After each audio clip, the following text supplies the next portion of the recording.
Hey everybody, it is James Mansfield again here with another Right Stuff video. Today I thought I'd try a little something different. I'm not discarding the other format that I started, but I thought maybe just having shorter videos and being able to put out more on different things, because my kind of more thoughtful videos do take a little bit of time and editing and concentration, but I wanted to be able to put something else out there.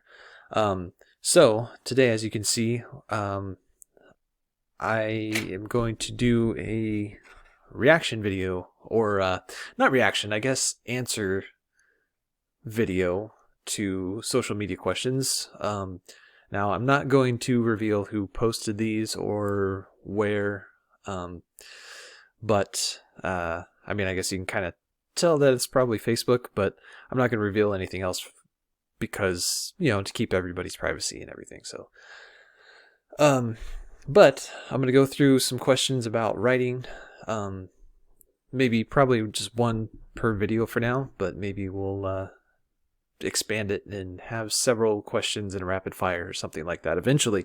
But for now, let's just go over this one, which I've got, and that is, how can I get a book published? So this is kind of a broad question. If you're asking this kind of question, then I think you have more questions to ask yourself before you come to this one. And if you're asking this one outright, I think you need to go back a few steps. I think you need to rewind a little bit, because asking how you can get a book published kind of reveals that you don't quite know, first of all, anything about self-publishing books or traditional publishing.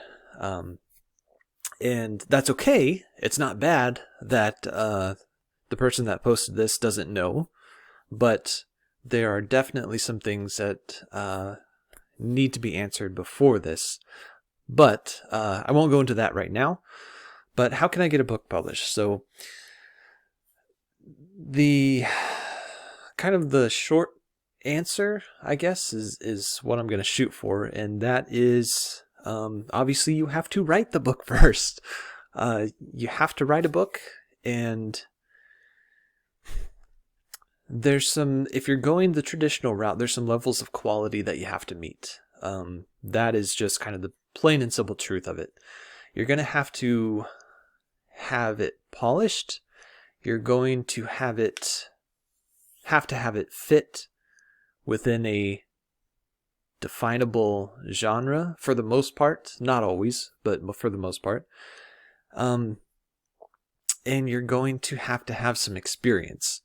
Now, when you traditional publish,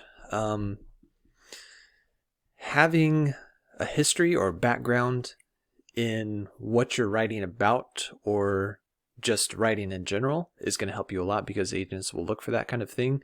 And if they can see your history and know that you have some experience with either the thing that you're writing about or writing in general, for instance, if you have an English degree, or if you have a degree in English literature, something like that, that's going to increase your chances, as I understand it. Now, if you do want to get traditionally published, another thing, as I said, is that it's going to have to be really polished. You're going to have to make sure you have spent good time on it, getting as many of those grammatical errors out as possible, getting as many of those syntax errors out as you can, bringing it to a point where it reads easily, where it flows, where it's got a nice kind of sound to it as you're reading, and make sure that you kind of hit all those marks that professional writers can hit in order for an agent to take notice, and in order for a publisher to take notice.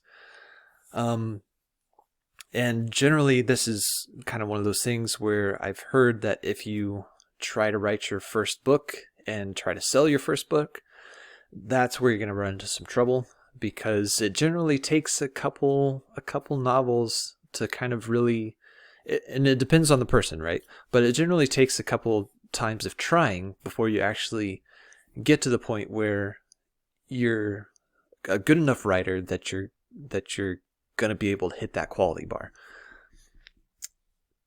When you write your first book, even if you've written some other stuff in the past, like novel writing is a completely different ballgame, right? Novel writing is completely different from blogging. Writing a novel is completely different from technical writing. It's completely different from even writing a short story. So in order for you to get to the point where you feel like you're a good writer and you can prove to an agent that you're a good writer, you have to have some of that experience under your belt. Now, you can write your first book and then you can go write some other stuff and you can come right back to your first book and then go back through it and change things, because by the time that you're finished writing your first book, you're already a better writer than when you started it. And you're going to keep gaining that skill. You're going to keep gaining that skill before, or as you write more. And so if you come back to that first book after you've written some other stuff and go back through it, change things and polish it, then you're gonna be able to hit that quality bar, I think. So it takes some practice. Now if you go self-publishing is a little bit different. You don't necessarily have to hit that quality bar that you would in traditional publishing, which can be both a good and a bad thing. Because if you put out something of low quality, then people aren't going to read it. People aren't going to buy it. They're not going to read it and be like, hey, friend, look at this. Go read this. This is amazing.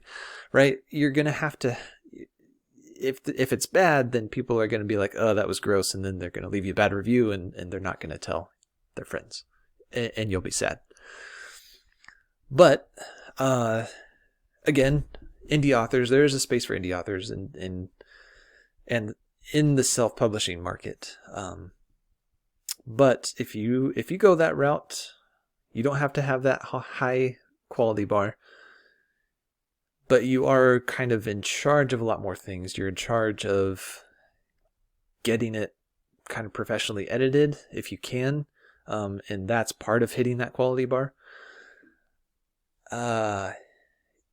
You're going to have to find cover art or a cover artist to do that for you. And you are going to have to go through the pain of formatting, doing a lot of the editing yourself even, but formatting it to whichever platform you publish on.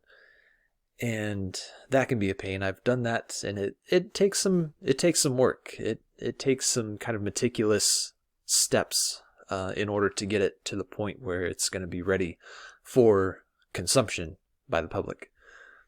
So, and as far as platforms, Amazon Kindle is definitely a good one. There's Smashwords. There's